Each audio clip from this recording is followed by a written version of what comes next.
This is Welsh ASMR 82. Hey, how you doing? So I kind of fell off the bandwagon with this series that I was doing. I've done a couple of videos already and I wanted to sort of evaluate the season that different teams had individually, not just in the Premier League, we also did a couple of others. So yeah, we've done, for example, Man United, Spurs, Arsenal, and someone reminded me in a comment, thank you very much for your comment. Last week they said, when are you going to do that video analysing Liverpool's season? So let's do it. So I would say in general, Liverpool had a fantastic season. Obviously the Champions League was a minor blow to their ambitions. I did feel, particularly at the end of the group stage where they were top, I did feel that they were going to go all the way to the final, but obviously Paris Saint-Germain, who ended up winning it on the night in the final quite comfortably, did beat them, and obviously as they went through the competition they only got better and better, so at the time it was a little bit of a shock that they lost that match. But over time we saw that it was the sort of right, well, not the right decision, but we could understand why they lost that match. Paris Saint-Germain were the best team in the competition after all. I'm speaking about this on the day after they lost to Crystal Palace on penalties in the Community Shield. I have never supported a team that's won the Community Shield, so I don't really know like how much you evaluate it, or value it, I should say. So it'll be interesting to hear from Liverpool fans whether you care about the result. But obviously it's brilliant for Crystal Palace, who have won 2 cups after winning nothing in their history, have won back-to-back cups. So I wonder whether they will think of it as a bigger deal. Maybe Liverpool fans won't care, maybe they'll see it as a little bit of a shock. We'll see. Okay, let's look at last season then. So let's rewind, go back in time, and pick it up around here. So, club friendlies, then opening day of the Premier League last year, Liverpool beating Ipswich 2-0, pretty standard. Beating Brentford 2-0. Brentford obviously quite a tough team to beat at times, so that's pretty good. Then a big win against their massive rivals away from home at Old Trafford 3-0. 2 goals from Luis Diaz, who's obviously parted ways, and one from Salah. I remember watching that match and them being pretty close at times actually. But Liverpool definitely the better team on the day, if I remember correctly. It's a long time ago, I can't remember last week. Then they lost at home to Nottingham Forest, which obviously we know now was part of Nottingham Forest's fantastic season. So at the time it was a shock, but towards the end of the season I don't think that it mattered at all. It certainly didn't make any difference to Liverpool's season. Champions League they won away to Milan, who ended up having a terrible year. Some of these results, as you see, maybe at the time were seen to be one particular way, like that would have been a disappointment, that would have been a really, really excellent result. As it happened, Nottingham Forest turned out to have a fantastic season. Milan, an absolute stinker. We've done Milan on this particular series, incidentally. Then beating Bournemouth 3-0, West Ham 5-1, who obviously only just finished a few places above relegation, had a terrible year, West Ham. Their fans will be hoping for better, that was in the Cup. Then they beat Wolves 2-1, Bologna 2-0, Crystal Palace 1-0 away, Chelsea 2-1, who Chelsea were flying at the time if I remember correctly, so that was seen as a very good result.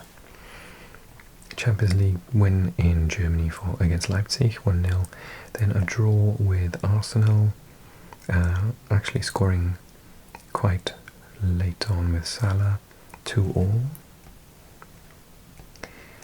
And then we had another cup game, this time against Brighton, 3-2 winners. Then again, but this time in the league, 2-1 winners, beating Leverkusen 4-0 with Xabi Alonso in charge. That was a little bit of a surprise. And then Liverpool beating Aston Villa 2-0, beating Southampton 3-2, who obviously Southampton's season just went from bad to worse, but the fact they could try and keep in it with Liverpool at that point in time was very good. Then beating Real Madrid 2-0 in the Champions League. Then a couple of days later, beating Man City 2-0 in the league as well, which is obviously fantastic. That would have been a game that they earmarked very early on. And then a 3-3. There's never a dull match between Newcastle and Liverpool, is there? With Fabian Schär scoring on the 90th minute. That was so back and forth as usual. They're always absolute blockbusters, those games between those two teams. An away win against Girona in the Champions League, then a draw with Fulham 2-2. Beating Southampton again narrowly in the AFL Cup. Funny how Southampton had a terrible season but actually didn't do too badly twice against Liverpool there. Then obviously that match, crazy. 6-3 against that super high line of Ange Postecoglou's Spurs. Beating Leicester 3-1. Hammering...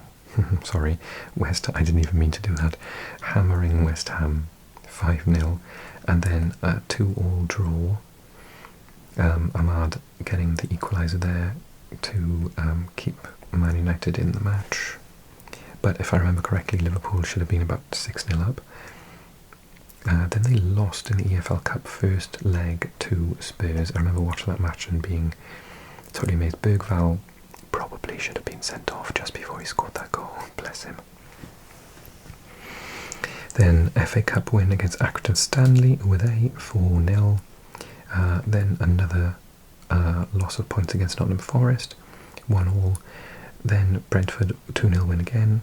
Lille 2-1 win in the Champions League, 4-1 win against Ipswich, and then a narrow loss to a team that played their second string team because they already had been guaranteed top spot in the round, the group stage.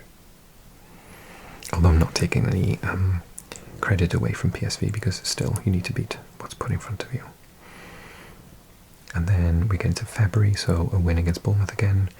Then the second leg of that EFL Cup, they hammered Spurs 4-0. And then in the FA Cup, 3 days later, they lose to Plymouth, who were completely sinking in the Championship. Yet they managed to beat Liverpool. A rearranged match, if I remember correctly, against Everton, 2-2. 2 red cards and a 98th minute equaliser from Tarkowski. The last Liverpool derby to be played at Goodison Park, of course, before they moved to their new stadium this year. Liverpool then beat Wolves again 2-1, drew this time with Aston Villa 2-2. Beat Man City again, this time in Manchester 2-0. Beat Newcastle this time 2-0. And then the Champions League final stage, so obviously we're thinking they're top of the table. Paris Saint-Germain had struggled a bit in the group stage. Liverpool, I predicted, would be in the final with Inter Milan. And they won that first leg. If I remember correctly, Alisson had the game of his entire life. And Paris Saint-Germain were all over Liverpool, 27 shots to 2. It was basically like a Football Manager game that you would rage quit. It was like insane. They never ever should have left there with anything, let alone a win. Another win against Southampton, and then the return leg, Paris Saint-Germain won. Fantastic performance, absolutely amazing performance from them, particularly from Ousmane Dembele, and then they won on penalties significantly, 4-1. And then, big shock, EFL Cup final. After going out of one cup, they lose to Newcastle, who haven't won a cup in about 4 million years. As you know, I really like Newcastle as a team, so I was absolutely over the moon for them. Chiesa got a late goal, but it was quite comfortable for most parts of the game. They played the game fantastically. Eddie Howe's tactics really worked. And Liverpool lost a cup final, which was really rest. They were out of both cups, so all their focus now was on the league. Beat Everton 1-0, lost to Fulham 3-2. But at this point they were so far ahead. and then they beat West Ham 2-1, Leicester 1-0, Spurs, just for the fun of it, scored 5. It was an absolute bloodbath. Spurs, I think, playing their second string because they were focusing on the European Cup, Europa League.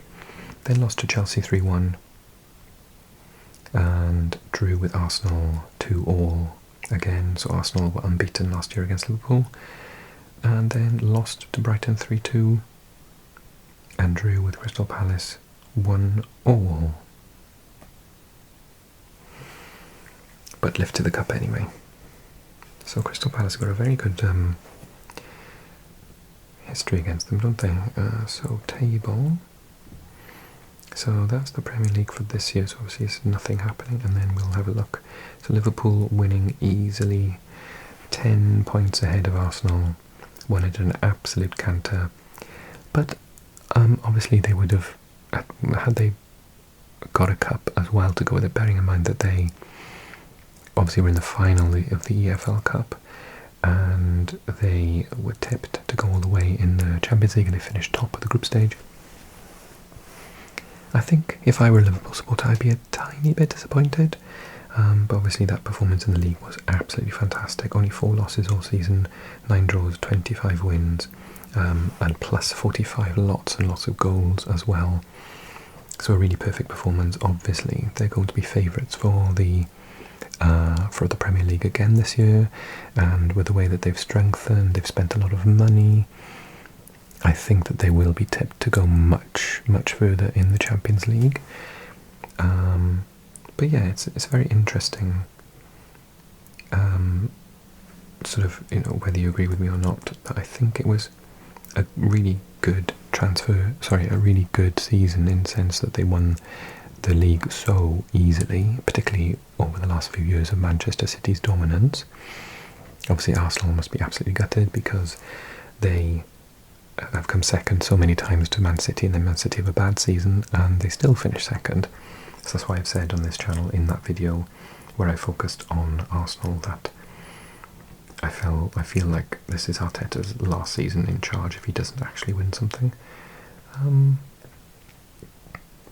But yeah, I think that Liverpool overall had a good season, but there'll be small levels of disappointment with that loss to Plymouth, with the loss to eventual champions Paris Saint-Germain, and the loss to Newcastle, because it really, really could have been a sort of very famous quadruple season.